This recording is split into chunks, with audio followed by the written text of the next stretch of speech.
అండి. Good morning. మా అమ్మ సండే రోజు కూడా ఉప్మానే చేసింది. నేను 10కి లేచిన, అందుకే అమ్మ ఉప్మా ఇప్పుడే వేడివేడిగా చేసింది, తింటున్నాను. మరి మీరేం తిన్నారు?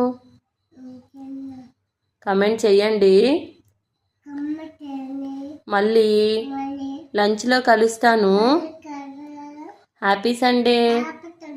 బాయ్ అండి. ఓకేనా?